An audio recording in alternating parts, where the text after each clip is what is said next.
মেয়েটির নাম ইভা। সে কিছু একটা ভেবে তার আঙুল দিয়ে ধীরে ধীরে নিজের গাল বুলাতে থাকে। আসলে ইভা কোর্টের মাধ্যমে আদালতে ফাঁসির দণ্ডপ্রাপ্ত এক কয়েদির সাথে ইশারায় কথা বলছে। ইভা তাকে প্রশ্ন করে যে তাকে বাঁচানোর কোনো উপায় আছে কিনা। ছেলেটি তার চোখের পলক নাড়িয়ে বলে তার কাছে অনেক তথ্য আছে। তখন ইভা তৎক্ষণাৎ ছেলেটির ইশারায় বলা সবকিছু লিখে ফেলে। যখন তাদের কথোপকথন শেষ হয় তখন কোর্টও শেষ হয়ে যায়। ছেলেটিকে 3 দিন পর ফাঁসির সাজা দেয়া হবে, কিন্তু তার একটুও ভয় হয় না, কারণ ছেলেটি কিছুক্ষণ আগে কোর্টে বসে থাকা ইভার সাথে পালানোর পরিকল্পনা তৈরি করেছে। তার নাম ডায়াবলিক, এক কুখ্যাত অপরাধী, এবং ইভা তখন ডায়াবলিকের দেওয়া স্থানটিতে পৌঁছে যায়। ইভা দেয়ালে চিহ্নিত ইটে টিপ দিতেই দেখতে দেখতে পুরো দেয়াল উপরে উঠে যায়। দেয়ালটির পেছনে একটি দুর্দান্ত গাড়ি দাঁড়িয়ে আছে।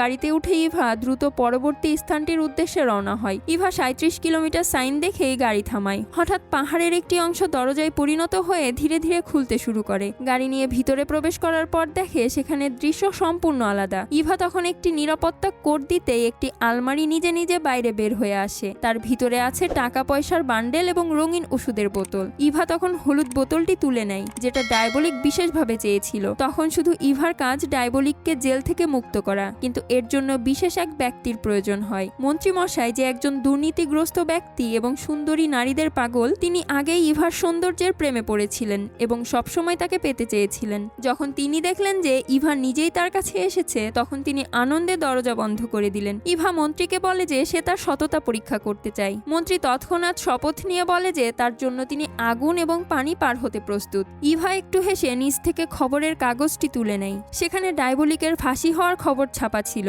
ইভা তখন বলে যে এই কুখ্যাত চোরের গল্প খুবই আকর্ষণীয় মনে হচ্ছে এবং সে ফাঁসির আগে তার সাথে দেখা করতে চায়। মন্ত্রী তখন পরিষ্কারভাবে ইভাকে বলে যে তিনি একজন ফাঁসির আসামি। ইভা তার কাছে গিয়ে তাকে ছোঁয়া মাত্রই মন্ত্রী তৎক্ষণাৎ হ্যাঁ বলে দেয়, কিন্তু শর্ত রাখে যে তাকে ইভার সাথে যেতে হবে। ইভা চমকপ্রদ হাসি দিয়ে বলে সে ঠিক এটাই চেয়েছিল। সেদিন রাতে দুজনে একসাথে গেলেন। জেলে পৌঁছানোর পর মন্ত্রী অজুহাত দেখিয়ে বলে যে তাকে ডায়াবলিকের সাথে জিজ্ঞাসাবাদ করতে হবে। তখন দুজন ইন্টারোগেশন রুমে চলে যায়। 27 মিনিট পর মন্ত্রী বাইরে বেরিয়ে এসে ঠান্ডা স্বরে বলেন ডায়াবলিক একটি কাঠের টুকরোর মতো, তার কাছ থেকে কিছুই পাওয়া যাবে না। জেলার তখন বলে সে সবসময়ই এমন ছিল, কোনো অনুভূতি ছাড়াই একদম চুপচাপ। পরের দিন ফাঁসির সময় এসে যায়। জেলের গার্ড ডায়াবলিকের কলার কেটে দিয়ে তাকে ব্লেড যুক্ত যন্ত্রের সাথে তার গলা বসিয়ে দেয়। কিন্তু আশ্চর্যজনক বিষয় হলো যে ডায়াবলিক এই সময়েও একদম শান্ত থাকে। ডায়াবলিকের এই অদ্ভুত আচরণ দেখে জেল কর্তৃপক্ষ কিছু একটা সন্দেহ করে। তখন তার ডায়াবলিকের বাড়ি থেকে পাওয়া মানুষের ত্বক দিয়ে তৈরি নকল মুখের কথা মনে পড়ে যায়। হঠাৎ করে তার খুব খারাপ অনুভূতি হয় এবং সে তৎক্ষণাৎ ফাঁসি স্থগিত করার নির্দেশ দেয়। পরের পার্টটি দেখার জন্য প্লিজ সাবস্ক্রাইব।